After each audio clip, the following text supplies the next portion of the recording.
Ça ne sert à rien de prendre vos décisions rapidement si la décision que vous prenez, c'est de procrastiner. Bonjour, je suis Sébastien Knight, entrepreneur libre, et chaque dimanche, je vous raconte l'entrepreneur du dimanche, c'est-à-dire les bévues, les échecs et les erreurs que j'ai rencontrées sur mon chemin pour devenir entrepreneur libre afin que vous ne commettiez pas les mêmes erreurs. Aujourd'hui, j'aimerais vous parler d'une catastrophe qui a survenu pour moi suite à une décision de remettre ma décision à plus tard. En 2012, j'étais en train de préparer mon tour du monde avec ma compagne Cécile. On avait prévu de partir en février 2013 en commençant par le carnaval de Rio de Janeiro au Brésil et je lui avais fait la promesse que je travaillerais un seul jour par semaine. Afin de pouvoir préparer cette énorme transition vers le fait d'être en déplacement pendant une grande partie de l'année, le fait de ne travailler qu'un jour par semaine et uniquement à distance via Internet, eh bien, je devais simplifier mon entreprise, je devais simplifier mes activités de façon à avoir le minimum de tâches à faire pour pouvoir les accomplir uniquement sur la durée qui m'était allouée de une journée par semaine. Et en fait, à peu près à la même époque, j'étais en discussion avec un ami qui voulait lancer son activité et pour lui donner un conseil, un jour je lui ai envoyé un email en mettant en copie mon expert comptable. Peut-être pour les mettre en contact, je ne me souviens plus du contexte exact, mais il était en copie de cet email et je pense qu'il s'est demandé, tiens, qui est cette autre personne? Et je suppose que ce qu'il a fait, c'est qu'il a cherché sur Internet le nom de cette personne. Du coup, je retrouve dans ma boîte mail, quelques jours plus tard, un mail de mon ami qui me dit « Sébastien, est-ce que tu as déjà cherché le nom de ton expert comptable sur Internet ?» Je lui dis « Bah non ». Donc du coup, je le fais évidemment. Je vais voir, je tape le nom de cet expert comptable sur Internet et là, je tombe en première page des résultats Google, je pense que c'était même le premier résultat, je tombe sur un article dans la presse au sujet d'une condamnation dont a fait preuve l'expert comptable en question cette année-là. Une condamnation en fait pour escroquerie parce qu'il aurait en fait aidé à arnaquer un chef d'entreprise dont il était comptable. Bref, c'était toute une histoire, un imbroglio et là je me retrouve donc dans une situation un petit peu compliquée parce que en fait, j'étais effectivement juste… Donc, on venait de terminer notre exercice fiscal, puisque mon exercice fiscal à l'époque se terminait le 30 septembre, ce qui en soi est une erreur, on en parlera dans une autre vidéo. Et donc, j'étais dans le début d'une nouvelle année, c'est-à-dire une nouvelle année comptable, qui avait déjà démarré.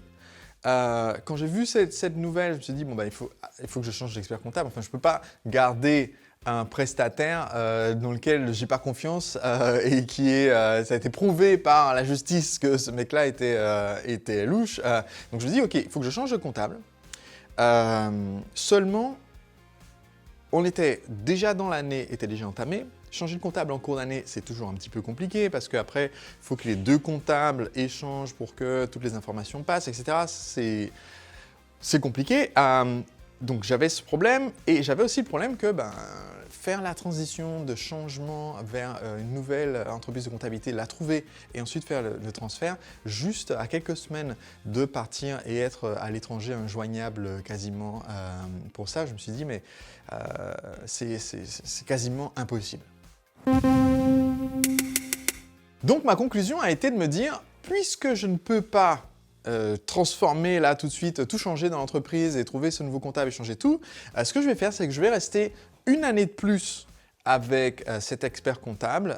Je vais surveiller que les choses soient bien claires, bien nettes et je vais partir de ce cabinet immédiatement pour l'exercice suivant en fait et je vais tout de suite partir trouver un autre cabinet qui me convienne plus et surtout qui ne soit pas l'objet de poursuites judiciaires. Donc c'était mon idée, c'était bon ben voilà, enfin je suis resté quelques années chez eux et entre guillemets je vais tenter ma chance de ne pas me faire arnaquer dans l'année en question avant de m'en aller. Ce qui s'est passé, c'est que cette année comptable, donc 2012-2013, a été en fait comptablement la pire année. Le bilan en fait établi par le comptable, c'est-à-dire quand vous travaillez avec un expert comptable en général, au moment où vous arrivez en tant qu'entreprise qui cherche un cabinet d'expertise comptable, ce qui se passe, c'est que vous allez avoir rendez-vous et discuter avec l'expert comptable qui va vous sembler très professionnel, qui va vous promettre toutes sortes de choses, que vous allez avoir un état comptable régulier au fil de l'année, qui va vous donner des sessions de conseils pour pouvoir optimiser X, Y et Z. Mais dans la réalité, ce qui se passe, c'est que vous allez parler à l'expert comptable qui est en fait une sorte de porte-parole du cabinet et qui va immédiatement, une fois que vous aurez signé, disparaître derrière un écran de fumée et au final, vous allez uniquement interagir avec les comptables qui travaillent dans le cabinet, voire des assistants ou des assistants comptables qui en fait sont, je ne sais pas, des sous-fifres qui travaillent je ne sais où. Et au final, vous n'allez quasiment jamais parler avec l'expert comptable, vous interagissez avec une personne dans l'entreprise qui est, on va dire, comptable, qui fait votre comptabilité. Ça fonctionne pour la plupart des entreprises, hein. Mais derrière l'expert comptable, tout ce qu'il fait, c'est jeter un coup d'œil plus ou moins sérieux à votre bilan à la fin de l'année et dire oui, c'est bon. Donc, en fait, souvent, ce qui se passe, c'est que votre interlocuteur, vous avez intérêt à avoir un interlocuteur qui soit efficace, si vous avez de la chance. Et en fait, mon interlocuteur, chez cet expert comptable qu'on avait depuis un moment, ce qui s'est passé, c'est que dans le courant de cette année-là, eh bien, je ne sais pas il a disparu quelque part dans la nature. Au bout d'un moment, il a arrêté de répondre à nos emails. Je pense qu'il a peut-être même quitté la boîte en question. Et donc, on s'est retrouvé avec l'expert comptable jamais joignable, ça a toujours été le cas, mais en plus, la personne qui était notre interlocuteur pas joignable non plus. Donc, on s'est retrouvé avec des difficultés en termes de tenir le timing pour les déclarations de TVA, notamment. Et du coup, à payer des régularisations de TVA d'office. Donc, ce qu'il faut savoir, c'est que l'État français, une grande partie de son revenu lui vient de la taxe sur la valeur ajoutée, la TVA. Et donc, les entreprises et la gestion de la TVA, c'est un des secteurs les plus surveillés, on va dire, par les institutions fiscales. Donc, en gros, l'État, il n'aime pas trop complaisante, mais il n'aime surtout pas complaisante avec son argent.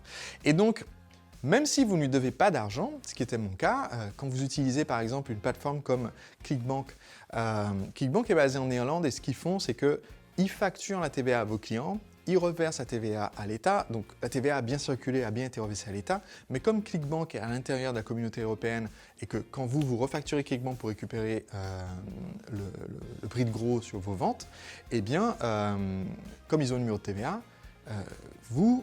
il n'y a pas d'échange de TVA entre vous et ClickBank, il y a un échange de TVA entre le client, ClickBank, et l'État. Donc, chose intéressante, sur cette année-là, en fait, je devais quasiment rien comme TVA. Je pense même que l'État me devait de l'argent parce que moi, je pouvais récupérer de la TVA sur mes dépenses et j'encaissais pas de TVA que je devais reverser à l'État. Seulement, si vous ne déclarez pas à l'État que vous ne lui devez pas d'argent, eh bien, ils partent du principe que vous leur devez de l'argent. Et non seulement ils partent de ce principe, mais en plus, ils font des estimations tout à fait loufoques sur quelle est la quantité d'argent que vous leur devez. Donc, ce que je me suis retrouvé, c'est une situation où je suis en crédit TVA, c'est-à-dire théoriquement, l'État devrait me faire des chèques tous les mois, mais comme j'y connaissais rien, j'étais pas du tout connecté à la dimension financière de mon entreprise. Je ne savais pas comment faire les déclarations. Je m'en foutais un peu, il faut le dire aussi. Et voilà, j'étais con.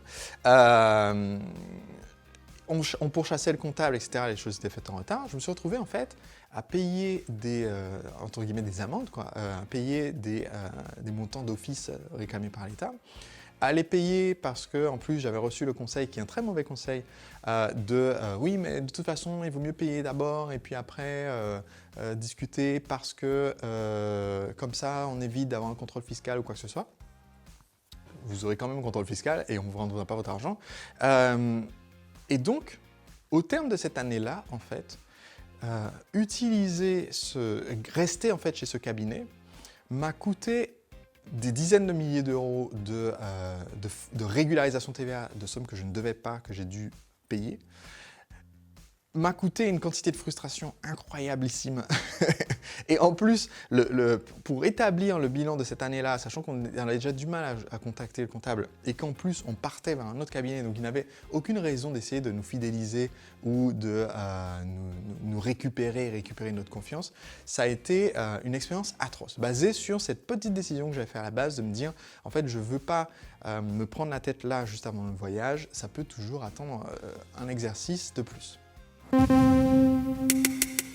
Et donc pour moi, ça a été un apprentissage important parce que j'ai découvert, mais en fait, cette décision que j'ai prise au départ, qui m'a semblé une décision réfléchie, en fait, il faut que je fasse attention à ne pas avoir trop de choses trop de pain sur la planche simultanément en préparant mon voyage, et bien en fait, c'était une forme de procrastination, de me dire ça peut bien attendre un petit peu plus longtemps. Et c'est une leçon que vous allez retrouver, je pense, dans plusieurs de ces épisodes de l'Entrepreneur du Dimanche, où en fait, souvent, ce qui m'a causé le plus de difficultés, difficultés personnelles, le plus de stress, le plus de difficultés financières, ce qui m'a coûté quelquefois, comme dans ce cas-là, des dizaines de milliers d'euros. Je pense que ça va me coûter quelque part entre 25 et 40 000 euros cette année-là de TVA que j'ai dû payer alors que je ne la devais pas et que j'ai jamais récupéré. Et ce qui souvent est le fil rouge dans toutes ces difficultés, c'est le fait de ne pas prendre aujourd'hui la décision difficile et se dire il y a le temps de la faire plus tard. Et de la même façon que quand vous êtes dans une relation et vous savez que cette relation ne va pas durer et si vous n'arrêtez pas maintenant et que vous attendez que l'autre personne décide d'arrêter ou que vous attendez un moment plus facile dans le futur, ça sera évidemment beaucoup plus difficile en fait dans le futur.